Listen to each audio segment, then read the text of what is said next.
Here we go again. No, not again. You've been fooled. How long have we been doing this? Once more unto the verge. Again, until we're both dead.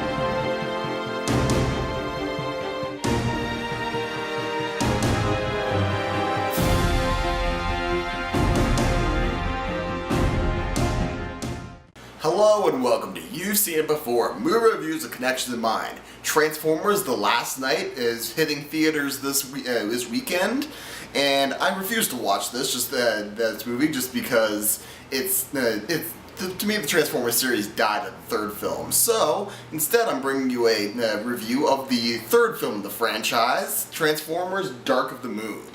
Now, this film is, again, the third series of the film in the franchise, with Transformers: The Last Night being the fifth. And in this film, we see Sam Witwicky, after the events of Transformers: Revenge of the Fallen, which is the second film, and he's trying to find a job after helping to save the world again from the Decepticons. And of course, this time around, Megan Fox is not in this film. She had a bit of a falling out with director Michael Bay, and yeah, this film has some interesting things going on, but mainly it just boils down to the fact that it's another Transformers film. There's going to be Transformers fighting other Transformers, big explosions, a lot of festival, and you can bet a lot of product placement. So, this video will contain spoilers of Transformers: Dark of the Moon, as well as a couple other films. There will be a full list in the description below. And if you haven't seen Transformers: Dark of the Moon yet, or any of the films listed below and want to wait until you have, you can stop the video at this point and come back later. But with these things in mind though, let's begin. So after the events of Transformers: Revenge of the Fallen, Transformers: Dark of the Moon takes us back in time a bit to show that the history of Transformers, that in the events of the first film, that was not the first time that Transformers had been known to humankind. Of course, Revenge of the Fallen had known that Transformers had been on Earth during caveman time, but this posits the notion that in 1963, an Autobot ship crash-landed on the moon and jump-started the human space program, culminating in Apollo 11, where we finally discover that we are not alone in the universe, and we discover the Transformers.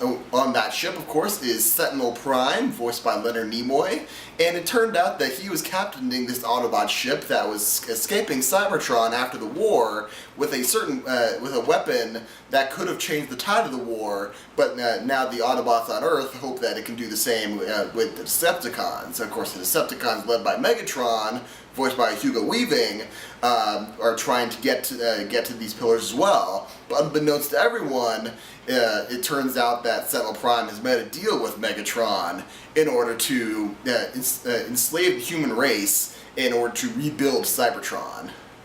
Now, there's some interesting parallels with this film, with other films that I've come before. But let's start with the obvious ones and go from there. The obvious being that, as this is the third Transformers film in the series, it really banks on a lot of the same notes as the first two Transformers. Mainly in the characters of Sam Witwicky, played by Shia LaBeouf, is going to be basically a side character to the Autobots, but somehow is a main character in that the film revolves a lot around him and a lot around the human characters of this franchise inexplicably, and somehow the Transformers are being relegated to the side of their own movie.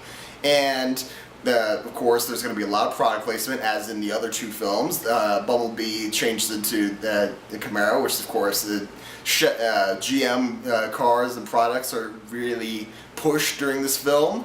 And again, the third act is really just where all the action takes place. We have a couple of small action scenes in the first two-thirds of the movie, but really everything happens in the first third of the film, just like the other two Transformers films. And of course, there's always some sort of artifact that these films have in common, where the Autobots are trying to find it and keep it out of Decepticon hands, and that's what ends up happening, that a big battle takes place over control over a certain artifact.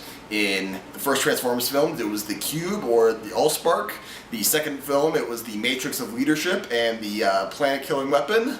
And in this third film, Dark of the Moon, it's the Pillars, which build a space bridge and then brings it to, in order to bring Cybertron from its place across the galaxy into Earth orbit for some reason. So yeah, and of course there's going to, just like in any Michael Bay film, there's going to be a lot of explosions. So that's another great thing in common with a lot of Michael Bay films, but that's really the formula that he's followed for all of the Transformers films, 1, 2, and then Dark of the Moon, and of course 4 and probably 5, but again, I'm not going to see that. There's no way. Now, if we ever go to diverge away from the Transformers series into parallels from Dark of the Moon to other films, we can see there's kind of an interesting parallel that's laid the seed of in this film, but really kind of more played out in the fourth film. It's the fact that the Transformers, by about the halfway point, are now seen as no longer being wanted on Earth. They're seen as sort of a liability.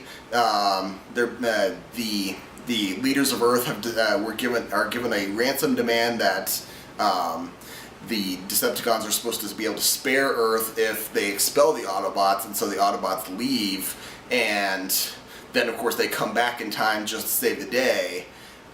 This is kind of similar to what happens in The Incredibles with the Supers, where the people end up learning that the supers they've kind of gotten a little they've let the hero work come to their heads, and the regular people don't want them around, so the supers leave the realm of the normal world until there's only a few of them left, and then they come back in triumphant fashion in order to save the day, in order to save a large city from being destroyed by a large robot, interestingly enough. So there's an interesting parallel there. Also, and even though this film was released 1 year later, Transformers Dark of the Moon came out in 2011, Prometheus is an interesting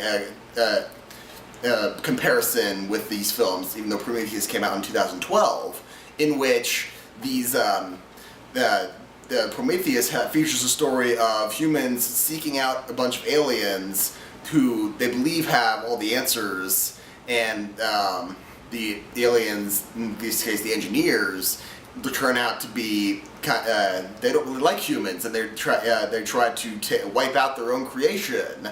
And so the humans seeking what they think are going to be all the answers turns out to be find another enemy. Now, it's very similar to Dark of the Moon, in which we see the Autobots find Sentinel Prime stranded on the moon, and they think that he's their Sentinel Prime. Before, at the end of the Cybertronian War, he was the leader of the Autobots, and so they think he's going to be able to bring back hope for the Autobot cause. But of course, Sentinel Prime betrays them, and by the end, it has to the people seeking their answers end up destroying their creator. And there's another interesting parallel, since Prometheus was a pseudo prequel to Alien.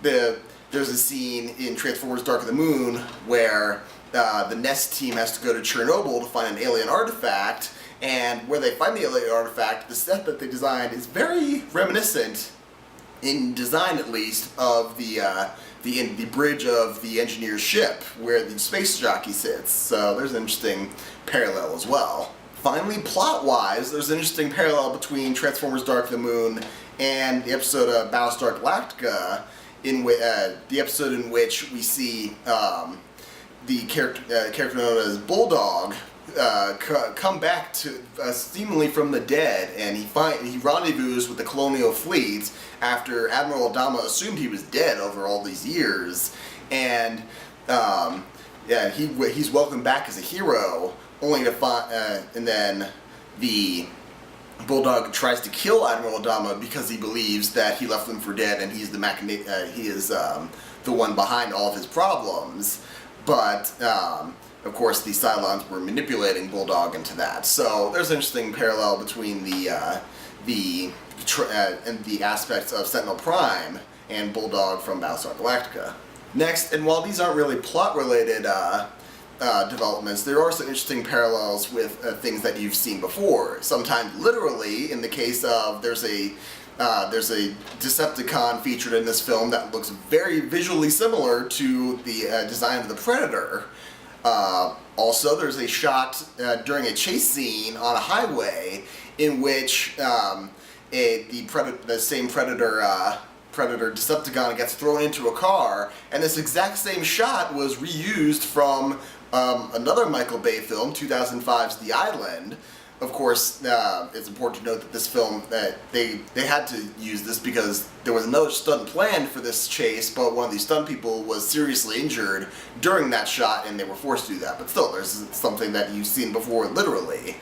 And then finally, again, while Transformers Dark of the Moon technically came out first, 1 year later, there's no denying that the film's climax either heavily inspired or copied in pre-production during writing the climax of the Avengers, in which both of these feature a space bridge being created from a beam shot into the sky from a building in a major city that brings through an army that basically lays devastation on the city, and it's up to the heroes in order to battle this army and close the space bridge. So there you have it. There's the main points of comparison between Transformers Dark of the Moon and the other films that I've mentioned, both coming out before this film and somewhat inspiring or cribbing from films that came out very soon after. Now, of course, all this thing being said, would I recommend seeing this film? I would say, for me at least, the Transformers series is just 1, 2, and 3. For me, 3 is the last Transformers film that's really watchable. By the third film, I feel like a lot of people were starting to get into the gist that this is really the formula that Michael Bay's going for. The studio obviously knows that that's why they've been cranking these out even after this with the same basic formula over and over and over again, because like it or not, these things make a whole lot of money.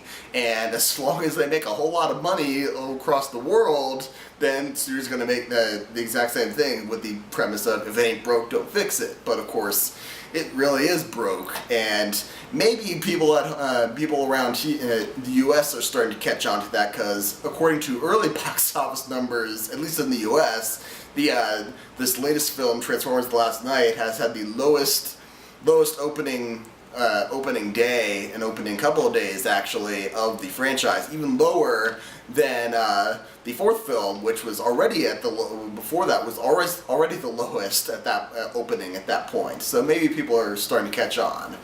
But of course, for me as a Trekkie and as just a general human being, the series ended when Sentinel Prime, voiced by Leonard Nimoy, who, if you don't already know, plays the character of Spock in Star Trek. His main line is, as a Vulcan, there are a couple of main lines, but of course, for me, the series and Transformers series was dead to me when Sentinel Prime, voiced by Leonard Nimoy, decided to say this in a Transformers film: that the needs of the many outweigh the needs of the few. So yeah, that's just enough. No, sorry, that's just it. No. So there you have it. I would say if you're going to get into the Transformers series, if you haven't already, if you're not already a huge fan of the animated series, like the original cartoons from the 80s, or any of the animated series that came out before that, if you're going to start into the live action film, definitely watch the first one. Now, the first one is definitely probably the best. The second one, it's probably okay, and then the third one, it's better than the second one, but I would say this is the last watchable Transformers film. Other than that, watch the fourth one only in order to make fun of it at that point.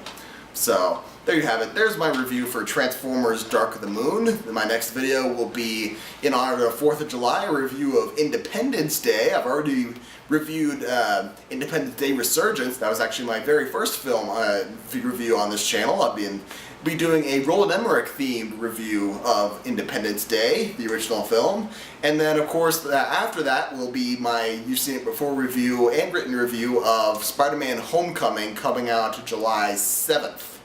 So there you have it. Thank you for watching. I appreciate whatever audience I can get, and just remember, there's nothing new under the sun, and yes, you have seen it before. So until next time, thank you for watching.